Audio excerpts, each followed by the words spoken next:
Buenas tardes a todas, a todos.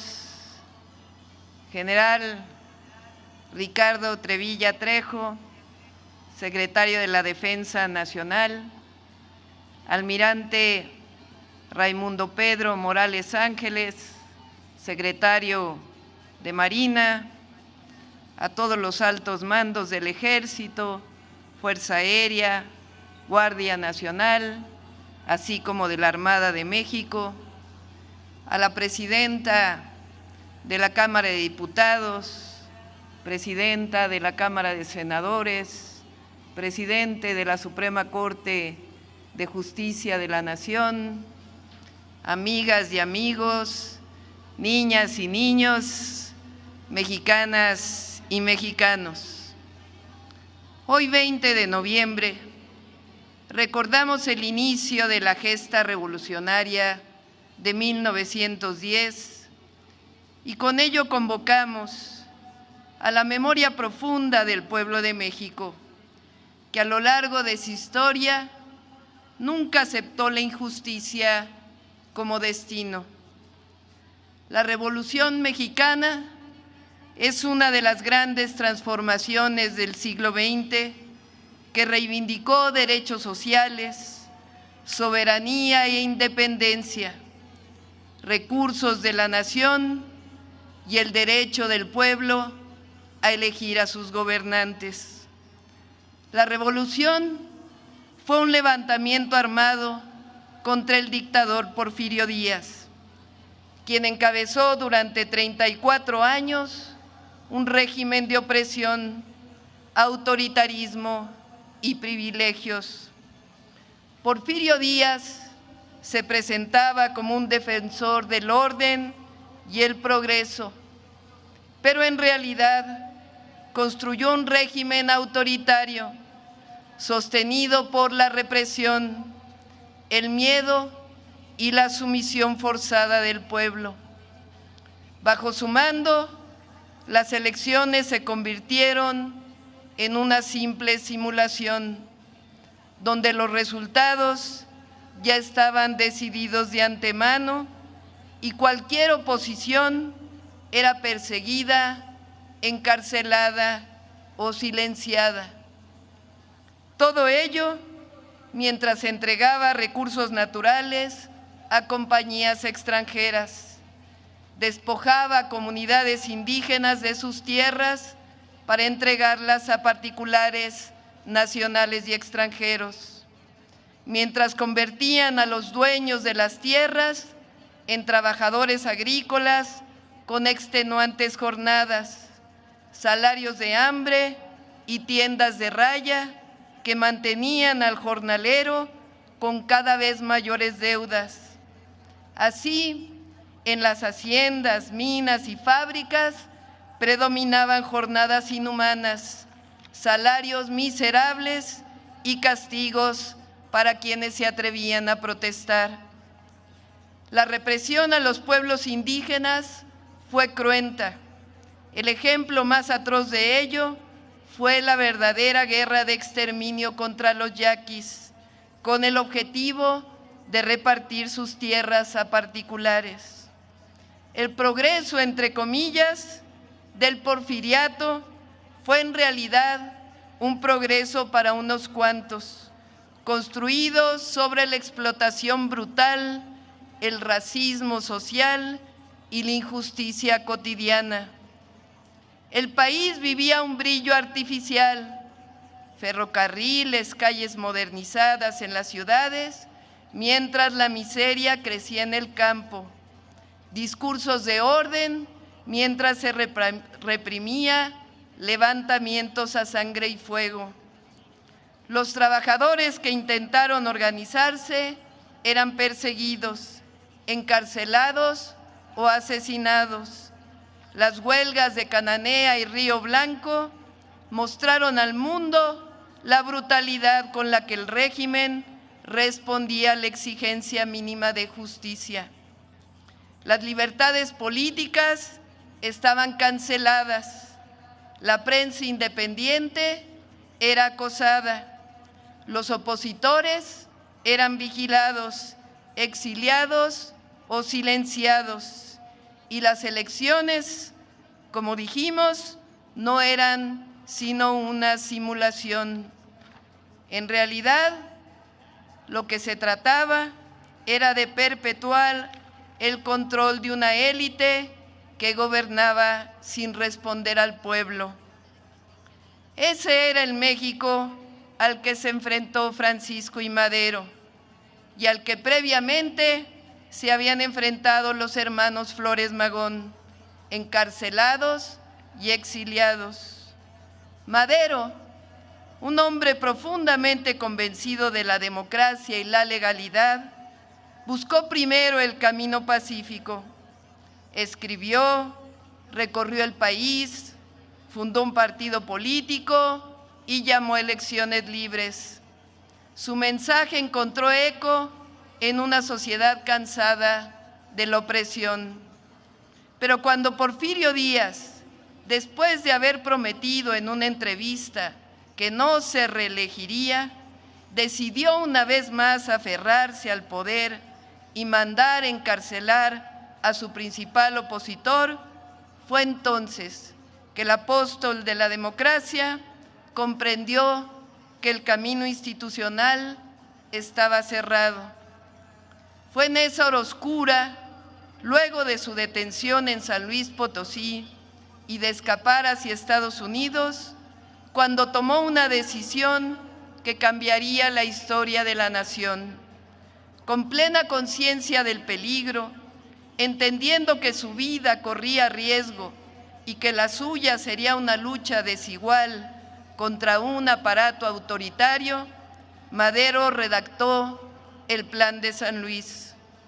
Ese documento, escrito en el exilio y en la incertidumbre, llamó a desconocer el régimen ilegítimo y fijaba una fecha para levantarse en armas, el 20 de noviembre de 1910, hace 115 años. El Plan de San Luis decía: los pueblos, en su esfuerzo constante porque triunfen los ideales de libertad y justicia, se ven precisados en determinados momentos históricos a realizar los mayores sacrificios. Proponía además la restitución de las tierras a quienes les habían sido arrebatadas y la construcción de un país donde el voto realmente expresara la voluntad popular, sufragio efectivo, no reelección. Se sumaron al llamado campesinos, obreros, sectores diversos, hartos del autoritarismo. Zapata y Villa, grandes héroes populares, que en un inicio acompañaron a Madero en la lucha por un país justo y democrático. El Plan de San Luis fue más que un llamado a la rebelión, fue un acto de fe en el pueblo de México, fue la convicción de que ningún poder, por grande que sea, puede imponerse a la justicia y a la verdad. El llamado de Madero tuvo eco.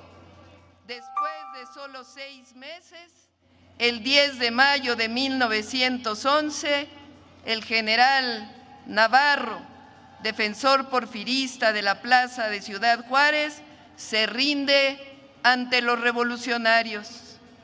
Madero emprende su camino hacia la Ciudad de México. Es vitoreado y aclamado en cada pueblo y en cada ciudad. Su entrada triunfal a la Ciudad de México solo recordaba a la entrada de Juárez después de la conquista de la Segunda Independencia. Es elegido presidente por voto popular. Sin embargo, el derrumbe del antiguo régimen no era un acto instantáneo. Se trataba de una empresa gigantesca. Como presidente, Madero entregó cada día de su vida a perseguir ese ideal. que creía indispensable para tejer un país de paz y con progreso. No estuvo exento de tropiezos y quizá no supo medir la profundidad de las demandas del pueblo que aclamaban justicia, pero sus fallas palidecen frente a la grandeza de su visión. Fue un pionero de la democracia, cuando ésta apenas era un susurro, un soñador audaz que decidió luchar contra la inercia de décadas de injusticia y autoritarismo. El golpe de Estado que derrocó a Francisco I. Madero y al vicepresidente José María Pino Suárez en febrero de 1913 fue una traición orquestada desde un grupo del viejo régimen porfirista dentro del poder militar que permaneció y fue respaldada desde el exterior. Durante la llamada Decena Trágica, los enemigos del gobierno, entre ellos Victoriano Huerta y Félix Díaz, conspiraron para destruir el proyecto democrático que Madero representaba. A esta conjura se sumó el embajador de Estados Unidos, Henry Lane Wilson, quien intervino abiertamente apoyando a los golpistas y avaló los pactos que sellaron la caída del gobierno legítimo. Esa injerencia extranjera, sumada a la traición interna, culminó en el asesinato de Madero y Pino Suárez, un crimen que abrió uno de los capítulos más dolorosos y violentos de la historia de México. Después del golpe de Estado, el 19 de febrero de 1913, el Congreso del Estado de Coahuila publicó un célebre decreto en el que desconocía al usurpador Victoriano Huerta y facultaba a Venustiano Carranza para crear una fuerza armada y restablecer la democracia y el orden constitucional. Villa y Zapata continuaron con el movimiento revolucionario para luchar contra el régimen de Huerta, formando parte de las fuerzas que finalmente lo derrocaron. Lo cierto es que la nación entera se convirtió en un campo de batalla, marcado por incendios, hambre y epidemias. Las cifras se estremecen. Entre 1913 y 1917, según don Jesús Silva Herzog, la guerra, la miseria y el tifo arrancaron la vida de 1 millón de mexicanos. Fue un periodo de dolor, traiciones, pero también un momento decisivo en el que el espíritu del pueblo, endurecido por la tragedia, siguió avanzando para alcanzar la patria que soñó Madero. La Revolución Mexicana quedó plasmada en la Constitución de 1917, la más avanzada del mundo en cuanto a justicia social. Se reconocieron las principales demandas del pueblo: el derecho de los campesinos a la tierra, el salario mínimo, la jornada de 8 horas, la organización sindical, la seguridad social, el derecho a la educación, y a pesar de fuertes presiones de compañías y gobiernos extranjeros, se logró recuperar para la nación las riquezas naturales. El general Lázaro Cárdenas cumplió años más tarde la letra escrita de la Constitución de 1917. Más que seguir delineando lo que ocurrió después, hoy quiero poner énfasis en los 34 años del porfirismo y la revolución, pues es una responsabilidad histórica, porque quienes hoy reivindican la mano dura, la fuerza por encima de la ley, los que reivindican la ultraderecha, o esa libertad que solo disfrutan los privilegiados, no conocen la historia de México ni a nuestro pueblo. El porfiriato de entonces es al mismo al que quieren convocar ahora, al del despojo, al del exterminio silencioso, al de la esclavitud, al de una prensa callada, al de una paz impuesta. Tampoco hay que olvidar el periodo previo al de la actual transformación. 36 años de regresiones, pobreza, desigualdad, corrupción y privilegios. El periodo neoliberal.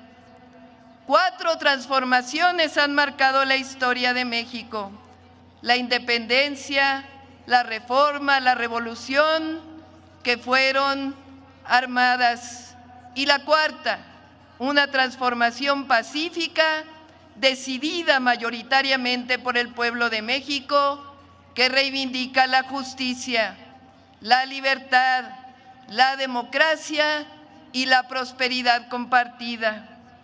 La transformación que inició en 2018 está fuerte porque hay honestidad, resultados y amor al pueblo. Porque cuando un pueblo reconoce su historia, su dignidad y su fuerza colectiva, defiende sus conquistas.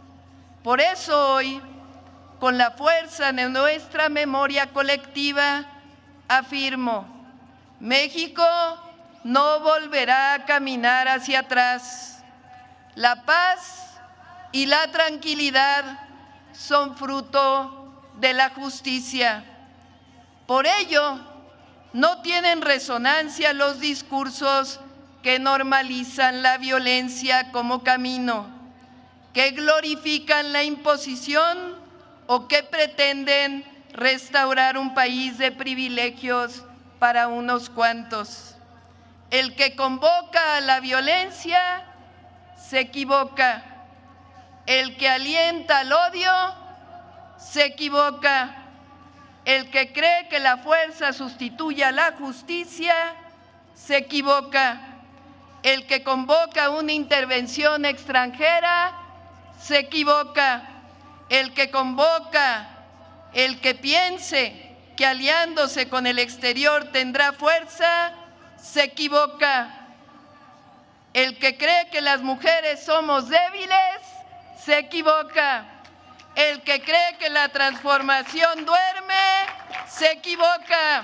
El que piensa que las campañas de calumnias y mentiras hacen mella en el pueblo y en los jóvenes, se equivoca. El que piensa que el pueblo es tonto, se equivoca.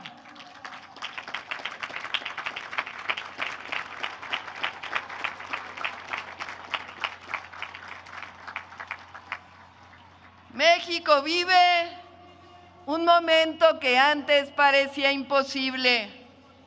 Hoy el poder ya no se usa para someter, sino para servir. Ya no hay imposiciones ni privilegios. Hay constitución, hay democracia y hay un gobierno que escucha, que respeta y que responde a su pueblo. Hoy las libertades no solo se otorgan desde arriba, se ejercen desde abajo, desde cada barrio, desde cada comunidad, desde cada voz que habla con dignidad. Porque en México ya nadie es silenciado, ya nadie es perseguido por pensar distinto. Y eso es una conquista del pueblo de México. Hoy el gobierno dejó de ser un espacio reservado para unos cuantos. Ya no es un club de privilegiados. Hoy representa a todas y a todos, a quienes estudian, a quienes trabajan, a los comerciantes, a los jóvenes, a los indígenas, a las mujeres, pero sobre todo representa a las y los que menos tienen, a las y los humildes para poder conseguir su bienestar. Se acabó la era de los lujos del poder, se gobierna con austeridad, con ética, con honestidad, porque que se oiga bien y que se oiga fuerte. La autoridad moral no se compra ni con todo el dinero del mundo, se construye a lo largo de la vida con coherencia y convicciones. Por ello, no aceptamos la corrupción y desde aquí seguimos luchando con la ley en la mano contra la impunidad. El México de hoy es del pueblo que dice: nunca más racismo, nunca más clasismo, nunca más discriminación, nunca más justicia para unos cuantos. Nadie ni nada por encima de la ley, nada por la fuerza, todo por la razón y el derecho. Es una nación que con orgullo defiende sus conquistas, su historia, su memoria y su patrimonio. Nada bueno puede surgir de quienes han hecho de la corrupción su modo de vida. Nada puede esperarse de algunos medios que usan su espacio para la calumnia, de algunos comentócratas que cambian de opinión según su conveniencia, ni de los poderosos cegados por la ambición. Por eso recordamos la historia y sabemos que cuando un gobierno camina con el pueblo, nada ni nadie pueden doblegarlo.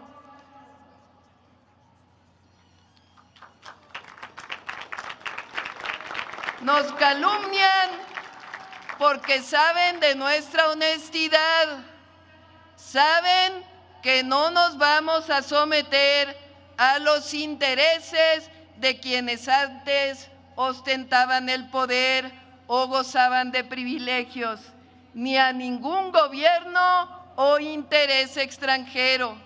Saben que no seremos figuras decorativas o simples instrumentos de quienes estaban acostumbrados a robar y a concentrar el poder económico y político del país.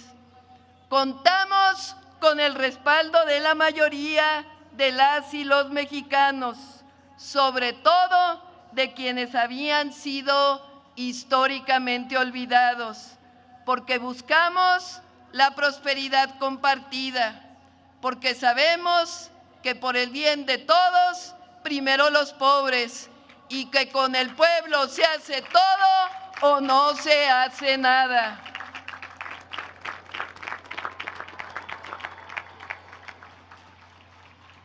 Nuestra honestidad y amor al pueblo nos acompañan. Por eso la campaña de calumnias, de mentiras, no hacen mella, porque el pueblo sabe que no nos vamos a doblegar frente a la ilegalidad o la injusticia.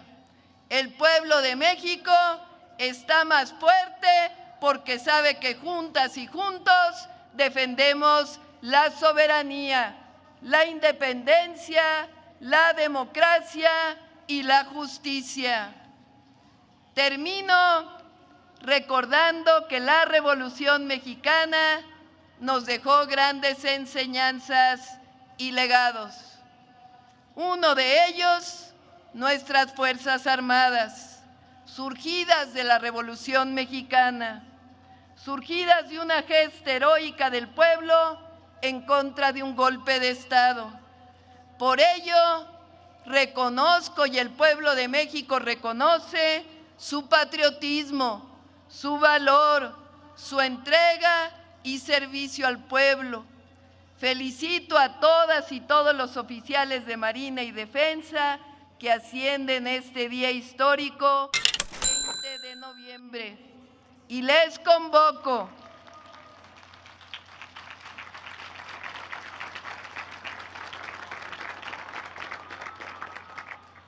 a mantener siempre en alto la lealtad al pueblo y el amor a la patria. Mexicanas y mexicanos, nuestra historia lo ha demostrado una y otra vez. Cuando caminamos juntos con los principios que nos han guiado, nada nos detiene. México avanza hoy más que nunca con un pueblo, con dignidad y con memoria. México avanza por la senda de la honestidad, de la paz, de la democracia y de la justicia. ¡Que viva la Revolución Mexicana! ¡Que viva Francisco I. Madero! ¡Que viva